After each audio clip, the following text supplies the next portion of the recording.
What's up, guys? This is going to be a video with a lot of talking in it. We're going over my new crawler hauler setup. Feel free to skip around. Let's go check this thing out. Oh.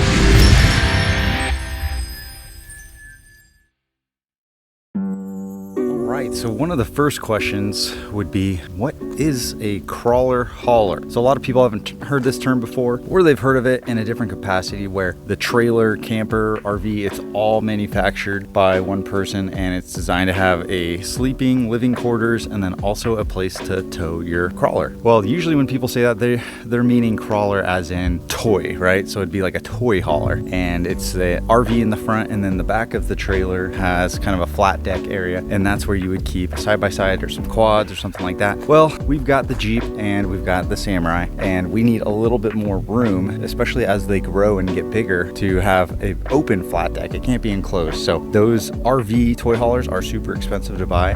So what a lot of other people do, especially in the rock crawling world, is they'll buy something called a crawler hauler, or they'll build one. And it's the same thing. It's sleeping quarters combined with a flat deck, usually a higher capacity and something that has a lot more room vertically for a bigger rig. So they accomplish this by usually getting a gooseneck. It can be a conventional tow, bumper tow. Usually those are limited to around 14,000 pounds, and then still have to keep it relatively lightweight. You'd only be able to put like one vehicle on there if you had a camper on there as well. But in my case, what I've been trying to do was get a flatbed gooseneck trailer, and then on the front of it put some sort of living sleeping quarters, like a cab over camper. Up to this point, we've been using my tow rig as our sleeping quarters, so that's a rooftop tent on top of the tow rig, and then we had a flatbed car hauler trailer to tow behind it that would have the rig on. That setup works really well. Definitely not a crawler hauler setup. It's a great setup to have. The issue is it's not good for long term because you're basically sleeping in a tent, and it's not good for adverse weather, so like windy, rainy, cold. It's a little bit harder to do in a rooftop tent. And then one problem with a bumper pull trailer is turning, and once again, capacity. Well, we finally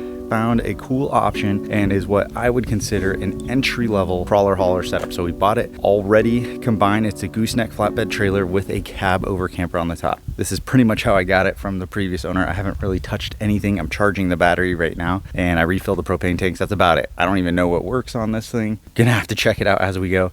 This whole build needs a lot of work, not just cosmetic, structural, mechanical. That's what I'm going to do in this video. We're going to do a little walk around, show you guys what everything looks like, and what I really need is input from you guys, your ideas, your recommendations. Then we'll get started on this thing. All right, so here she is. Gooseneck, cab over camper. Got some supports up here that just help stabilize it since it only has a single jack on the front. So one thing to keep in mind with this setup is, like I said, it's entry level, meaning these are used and older items. Let's start with the trailer. The trailer itself is a 1975 flatbed. So this cab over is for a long bed pickup, so it's a little bit longer than some cab overs are. 23 feet of deck on the trailer, which leaves us about 14 feet of deck for the crawler on the back. So if you get a look at this from the side here, you can see how this gooseneck looks a lot different than a lot of the modern ones. So this trailer's from 1975, it's quite a bit older. You can see the axles pretty much centered. The weight distribution on this trailer is about 60-40. This is just the old school way they used to build them. They'd have those axles in the center. You'd bring your equipment or whatever you have up on here, and you tried to balance these about 60% of the weight on the front half of the trailer and 40 on the back half. Modern tow rigs do a lot better with that tongue load or the pin weight, so you would see these axles shifted back a little bit more on a more modern trailer. But I think this setup is pretty cool. One challenge I could see us facing is, having to scoot the Jeep or the Samurai really far forward to achieve that balance, so it's not too aft heavy, and actually bring the front up a little bit. Like I said, this one needs a lot of work, but I think this is a really good starting point. The wood on the deck is in fairly good condition. Probably gonna end up replacing it anyways, just so I can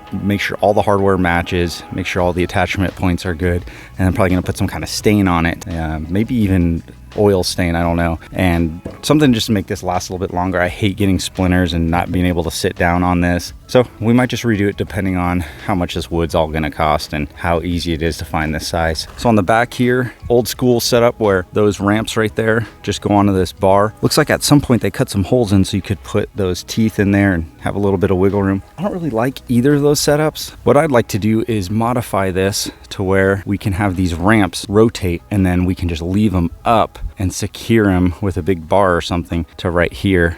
That way they're kind of like an additional barrier to anything rolling off. And then also when we get to where we're going, we just slide them down, because it's cool that previous owner gave me this load binder here to strap these down, but it's like, it just seems like an extra step, and I'm gonna have to slide them under the Jeep or whatever. I'd rather not mess around with that. I'd rather just fold them up. Another thing he did is he had some scrap steel laying around, so he made these stairs. It's just DOM sleeved into some bigger DOM. The sizes are so close that no matter how much grease you put on there, this thing is really hard to get down. I mean, right now there's nothing holding it up. It's stuck up, but I have to put all my body weight on this to get this to come down, and then to put it up, I pretty much have to squat it. It's not an ideal setup, but the placement is good. It just barely clears everything, and then you can see he's got these holes cut through there, and then there's like a bar that goes in there to secure it up. Ingenuity, using stuff that's left over, awesome, but I want something a little bit better and a little bit more sturdy, maybe even something that can be removed depending on how wide the vehicle is. This could stop us from going up all the way, or I might even try something that uses these bed stakes. There's so much room underneath the trailer that I might be able to store a lot of stuff under there. Speaking of underneath the trailer, let's look at that. Super old school construction, a lot of surface rust. There's a lot of room in there, and it's hard to tell in this video. One of these axles has the correct bend on it, so when you put a load on it, it evens out and goes straight. The other one's already straight, which means when we put a load on it, it's gonna bow. That, plus these just being super old, my guess is they're the original axles, the suspension's all super old, all that. I decided to order some new stuff. We're going up a tier of axles, so we're going up into 7,000 pounds. So we'll have two 7,000 pound axles on here, fresh brakes, stronger wheels, stronger tires, all that's gonna be fresh. So I already have those. They're over there sitting in front of the garage right now. I just gotta figure out how to put them in there by myself, because that's gonna be tricky. And then another cool thing is these axles are a little bit wider. I think they're about 7 inches wider overall, so it's actually a lot wider. And it's gonna make the stability of the trailer a little bit better, especially if you get into any off-camber stuff, getting to the trailer, our campsite. Plenty of storage room over here underneath the camper, which is pretty cool. You could probably put a generator under there too. And then we've got this really old school gooseneck setup. So most of this is made out of this C-channel, super thick stuff. Somebody along the way decided to box in a lot of it.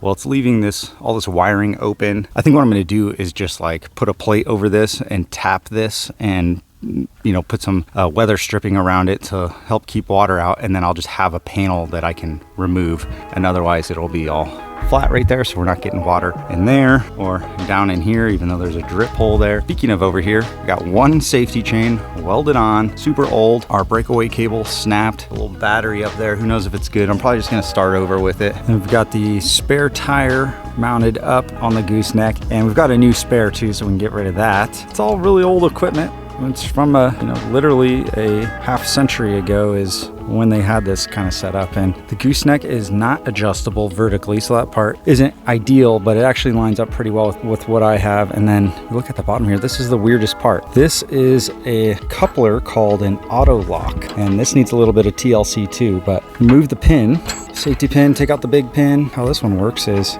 you lift this up, lift this little safety latch up. I need to weld an arm on there, so this is easier to do. Hard to do with one hand. There we go. And it comes up like that. So not your traditional gooseneck attachment. One thing that's cool is you can kind of just back into it, and then once the ball hits the back, these close and it drops down, and you're locked in. The bad thing is you have to go in pretty much straight every time, so you can't lift it up and down off the neck. So that part's not ideal, but these are rated up to 28,000 pounds, and you can do it by yourself, which is pretty cool. So definitely needs a little bit of love. I think this is gonna be a fun project working on this. You can see the little crooked there on the jack. Probably just gonna get a whole new jack. This one's kind of beat up, and then this pole, you can see it's not that straight. It needs to come over this way to the side a little bit, but it's the front end. Here's the connection for the cab over, which I can plug this into the bumper of my truck. The actual trailer wiring will go into the bed gooseneck. So I'll have lights for the trailer. We've got these marker lights along the side, and then of course the brake and turn signals in the back. But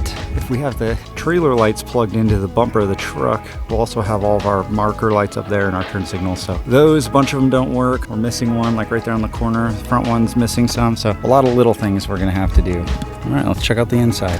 So definitely dated. This camper is from '94. One of the cool things about it though is it comes with a huge packet of all of the original documents: how to work the refrigerator, the stove, the sink, the water pump, everything. All the original stuff. It's in really good condition. It makes it really easy for a guy like me to start working on this stuff. But you can see, got some peeling wallpaper. Not too much of that camper smell in here. It smells like old wooden camper, you know, a little bit. It's not too bad. Got a little bathroom here. There's an outdoor shower outside of the camper right here. Got a little furnace down there, range, little sink. Probably fit like a queen size mattress up here. We'll get a new one because this was the previous owner's, but haven't touched it. Thing's still a mess. Got a little bit of damage in the back there. Might be some leaks going on. Refrigerator, you know, a little bit more damage there, but this I think is going to be pretty easy to fix up. We've got some leftover vinyl floor planking that I think we could just lay over this linoleum, maybe sand down all this wood, paint it white, put a big mirror on the door here, get rid of all this stuff, maybe put some new fabric on the little bed there. This